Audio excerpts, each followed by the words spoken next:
حقیر کیڑے سے زیادہ ذلیل ہوں گے۔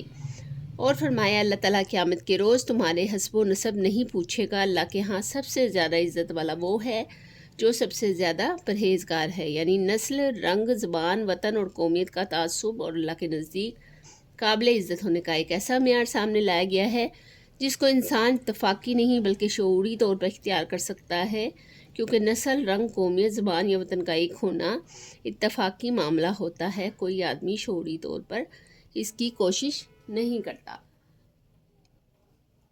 آگے ہے آیت نمبر 14، ایمان اور اسلام۔ اس آیت میں اسلام اور ایمان کا فرق بیان کیا گیا ہے۔ ایمان کا تعلق دل سے ہے جبکہ اسلام کا تعلق ظاہری اعمال سے ہے۔ مثلاً ہو سکتا ہے کہ لوگوں کے ظاہری اعمال مثلاً نماز ادا کرنا، روزہ رکھنا اور حج کرنا ان کے مسلمان ہونے کی علامت ہو، لیکن ضروری نہیں کہ ان کے دل بھی اسلام پر مطمئن ہو۔ منافق مسلمان ایسے ہی تھے، ان کے دل میں ایمان نہیں تھا لیکن ظاہری طور پر وہ مسلمان ہی تھے، جبکہ بعض کا ظاہری اعمال سے کوتاہی برتنے والا بھی مومن ہو سکتا ہے۔ اس لیے ایسے اعرابی لوگوں سے کہا گیا ہے کہ تم مسلمان ہو، مومن نہیں ہو، کیونکہ تمہارے دلوں میں ابھی ایمان نہیں اترا ہے۔ اسی آیت میں یہ بھی کہا گیا ہے کہ اگر تم اللہ اور اس کے رسول کی اطاعت کرو گے تو تمہارے اعمال میں کمی نہیں کی جائے گی اور اللہ تعالیٰ تمہیں بخش دے گا۔ اس آیت کے نزول کے وقت صورتحال یہ تھی کہ اگرچہ عرب کے اکثر قبائل مسلمان ہو چکے تھے، لیکن ان میں سے چند ایسے بھی تھے جو دل سے مسلمان نہیں ہوئے تھے، بلکہ مسلمانوں کی بڑھتی ہوئی قوت کو دیکھ کر انہوں نے اسلام قبول کر لیا تھا اور پھر حضور اکرم صلی اللہ علیہ وآلہ وسلم کے پاس آ کر اپنے مختلف مطالبات پیش کرتے اور ان کے انداز گفتگو ایسا ہوتا گویا کہ انہوں نے اسلام قبول کر کے اللہ اور اس کے رسول صلی اللہ علیہ وآلہ وسلم پر کوئی احسان کیا ہو۔ ٹھیک ہے، آگے ہے آیت نمبر 15، مومنین کی نشانیاں۔ اس آیت مبارکہ میں مومنین کی نشانیاں بیان کی گئی ہے جو درج ذیل ہیں۔ سب سے پہلے ہے اللہ اور رسول صلی اللہ علیہ وآلہ وسلم پر ایمان۔ مومنوں کی پہلی نشانی یہ ہے کہ وہ اللہ اور اس کے رسول صلی اللہ علیہ وسلم پر ایمان لاتے ہیں اور دل و جان سے ان دونوں ہستیوں پر یقین رکھتے ہیں اور ان کی محبت ان کے دلوں میں رچ بس جاتی ہے اور بالآخر یہ چیزیں ان کے دل اور ذہن پر بھی چھا جاتی ہیں۔ یہی چیز انہیں ہر چیز کو اسلام کی راہ میں قربان کر دینے پر آمادہ کرتی ہے۔ اللہ تعالیٰ نے خود فرمایا ہے، یا ایھا الذین آمنوا اطیعوا اللہ ورسولہ ولا تولوا عنہ، اے ایمان والو اللہ اور اس کے رسول صلی اللہ علیہ وسلم کی اطاعت کرو، اس سے منہ نہ پھیرو۔ شک نہ کرنا، دونوں ہستیوں پر ایمان لانے کے بعد شکوک و شبہات میں نہیں پڑتے، بلکہ ہر وہ چیز جو شک پیدا کرے اس کے قریب بھی نہیں جاتے۔ اللہ تعالیٰ اور اس کے رسول صلی اللہ علیہ وآلہ وسلم غیر متزلزل ایمان رکھتے ہیں اور ان کا دل دونوں ہستیوں کی طرف سے مطمئن ہوتا ہے۔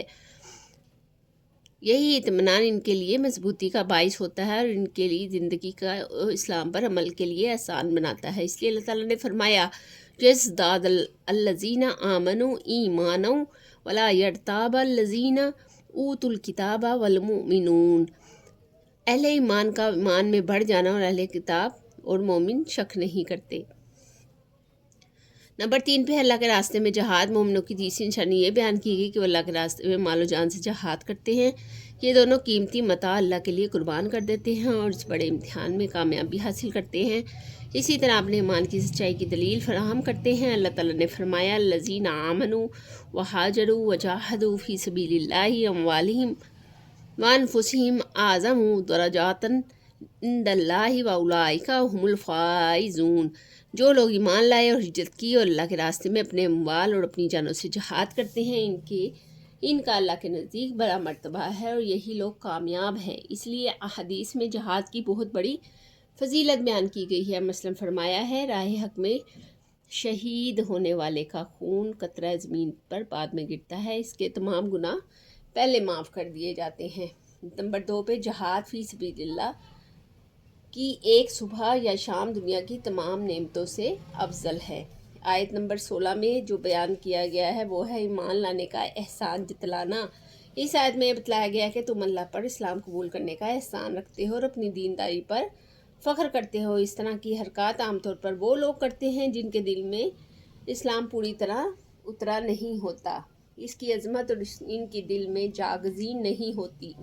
اس کے علاوہ اللہ کے رسول صلی اللہ علیہ وسلم کی محبت بھی ان کے دل میں پختہ نہیں ہوتی۔ اس سے معلوم ہوتا ہے کہ اس طرح کے لوگ تربیت سے محروم اور کم عقل لوگ ہوتے ہیں۔ حالانکہ اللہ کا تم پر یہ احسان ہے کہ اس نے تمہیں دین قبول کرنے کی توفیق دی۔ تمہاری اس حرکت کو اللہ تعالیٰ دیکھ رہا ہے اور تمہارے دلوں کے حال کو جانتا ہے۔ اللہ تو آسمانوں پر اور زمین میں تمام چیزوں کے متعلق جانتا ہے، بلکہ کائنات کی ہر چیز اس کے احاطہ علم میں ہے۔ رسول صلی اللہ علیہ وآلہ وسلم پر ابن ایمان کا احسان۔ اس سے پہلی آیت میں تنبیہ کی گئی ہے کہ تم اللہ پر اپنے دین کے قبول کرنے کا احسان رکھتے ہو، جبکہ اس آیت میں اس چیز کو رسول صلی اللہ علیہ وسلم کے حوالے سے بیان کیا گیا ہے کہ تم پر اپنے اسلام لانے کا احسان دھرتے ہیں۔ اس لیے اے نبی، آپ صلی اللہ علیہ وسلم کو چاہیے کہ آپ صلی اللہ علیہ وآلہ وسلم ان سے کہہ دیجئے کہ تم بے شک اسلام قبول نہ کرو اور یہ احسان نہ کرو، مگر در حقیقت یہ ہے کہ اللہ کا تم پر احسان ہے جس کی توفیق سے تم مسلمان ہو۔ اس لیے اگر تم سچے ہو اللہ کی اس نعمت کا اقرار کرو۔ مولانا امین احسن اصلاحی صاحب اس بارے میں لکھتے ہیں، اس سے یہ حقیقت واضح ہوئی کہ دین کا کوئی چھوٹی یا بڑی خدمت کر کے کوئی شخص نہ اللہ اور رسول صلی اللہ علیہ وسلم پر کوئی احسان کرتا ہے، نہ دین پر، بلکہ وہ خود اپنے اوپر احسان کرتا ہے کہ اپنی عاقبت سنوارتا ہے۔ احسان در حقیقت اس کے اوپر اللہ کا ہوتا ہے کہ وہ اس کو اپنے دین کی خدمت کی توفیق دے رہا ہے اور اس کے لیے ابدی فیروز مندی کی راہ کھولتا ہے۔ آیت نمبر 18 جو ہے وہ ہے علم غیب کے حوالے سے۔ اس آیت میں بتایا گیا ہے کہ تمام آسمانوں اور زمین کے پوشیدہ راز صرف اللہ ہی بہتر جانتا ہے، کیونکہ وہ عالم غیب ہے۔ زمین اور آسمان کی کوئی چیز اس سے پوشیدہ نہیں۔ اللہ تمہارے اعمال کو بھی دیکھ رہا ہے، اس لیے نیک کام کرو کیونکہ تمہارے سارے اعمال اس کی نظر میں ہیں، اور اللہ تعالیٰ کے عالم غیب ہونے کی اس خوبی کو قرآن مجید میں جگہ جگہ بیان کیا گیا ہے۔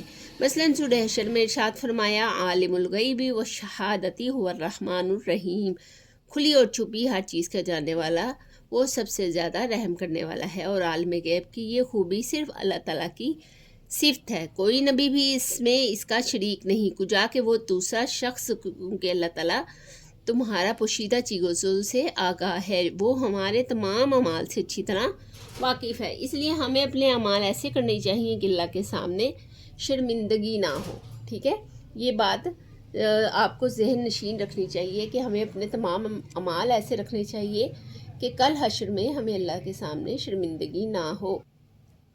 امید کرتی ہوں کہ سارا سبق آپ کو سمجھ میں آیا ہوگا۔ اگر کہیں سے آپ کو کچھ بھی ہیلپ چاہیے تو آپ کمنٹ میں بتا سکتے ہیں تاکہ وہ میں آپ کے لیے آسان کر سکوں جس قدر ہو سکے۔